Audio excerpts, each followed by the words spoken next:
Hi there, everybody. Sean Davidson alongside Adrian Beecher. And Adrian, Seminoles have been looking for a complete victory all season long. Season's almost over, but tonight they finally get it against Boston College here at home, a 45-7 victory, and the Noles got going early and they kept it pouring on often. Absolutely. They got their first touchdown on the first drive of the game, and that's something, like you said, they've struggled with throughout the entire season, is getting on the board first and then continuing to run with that. Now, as a whole, the team continued to perform. Dalvin Cook had 108 yards tonight. He's 19 yards away from breaking Warrick Dunn's career rushing yard record here at Florida State. He would have liked to.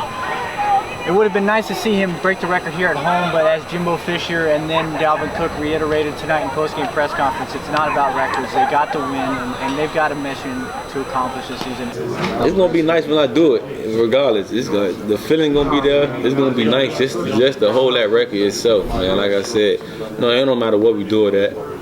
It's just gonna be nice to have that record and just to have that milestone completed right there. The last thing we want to see is something happen similar to what happened to Derwin James early in the season, as he got injured. Now he's out for the rest of the season. Now Dalvin Cook is 19 yards away, and he will break that record next week against Syracuse, most likely. But there's a lot more to talk about than just Dalvin Cook tonight. Oh, absolutely. This is a team that throughout the season, they have a decent record, but it's been one thing or another, whether it's been the pass protection or issues with the secondary, that has kept this team from being where they want to be. And all things considered, two of their losses, their 3 losses this year, come from a combined 5 points. So you can see where the margin has been very razor thin with a very good Florida State football team. They just haven't been able to do everything consistently well. And tonight, Jimbo Fisher really praised this team for finding that consistency, for settling into a rhythm. And there's one guy who's really settled into his role on this team as of late, and it's been Auden Tate. That's right. Tonight he had 6 receptions, over 100 yards, 2 of those receptions being touchdowns. And he's really come into his own in the past 3 games and is a standout guy on this football team, somebody that Francois can look to on a regular basis. And as a matter of fact, Sean McGuire got a chance to come in tonight on senior night, came in, he threw a touchdown to Auden Tate, and it was great to see Sean McGuire be able to get into the game. And afterwards, Dalvin Cook said that he's the guy that now he doesn't even need to warm up. He's a guy that can always be counted on, and it's great for him to see him come out here and shine on senior night. No, absolutely. He actually mentioned when he was asked in his press conference after the game that it took 1 snap for him to get back into the flow of things and feel things out. I made Sean a new name. His name is Mr. Always Ready. So, Sean, sometimes he don't need to be warm when we call him in. But, Coach he can call a run or pass when Sean come in the game because that's how experienced he is. And, we just lucky to have him as a teammate on this team, man, and to be a part of our offense. So, Sean's a great teammate, man. Sean McGuire, 5 for 7 tonight for 83 yards and 2 touchdowns, so a solid night for him on senior night. Dalvin Cook, as you mentioned, now 19 yards away from being FSU's all-time leading rusher. Some impressive performances all around. DeAndre Francois even. They came out, BC loaded the box, Dalvin Cook wasn't able to run quite as well, and even though the numbers weren't gaudy for Francois, 16 for 24, 3 touchdowns, no turnovers, a really nice job for him tonight as well. Absolutely, and then he had that, unfortunately he had that little injury near the end of the game, but as Coach Fisher addressed it, it was just a contusion, just some bruising, but like we talked about earlier, they didn't want.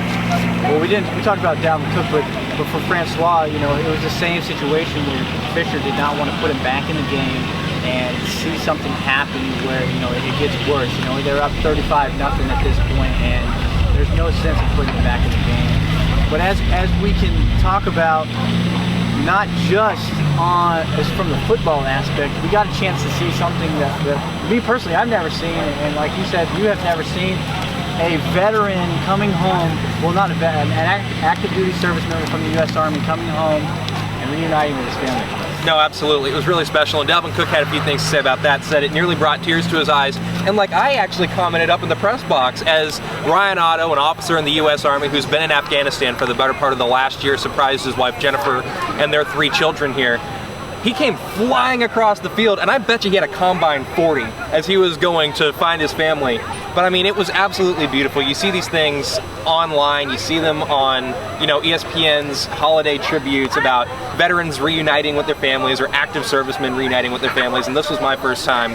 There were some sweaty eyes up in that press box. You know, you needed to pass the tissue box around, and it really did bring home what this night was really all about. And in fact, right now we're standing on a red, white, and blue logo that's on the field. So Florida State, which has been committed to really being helpful to the veterans and really paying homage to the veterans and to active servicemen, really did so again tonight. Absolutely, and it was, the entire night was full of pageantry, and for Florida State to come out here and put up the performance that they did, it was great. But as you just, one thing I want to add about the servicemen, as they've actually played a message for his family. The family thought that they had just won a contest, and then they get on the field and they get to watch a message from their dad and from Jessica's husband, and thinking that he is still in Afghanistan.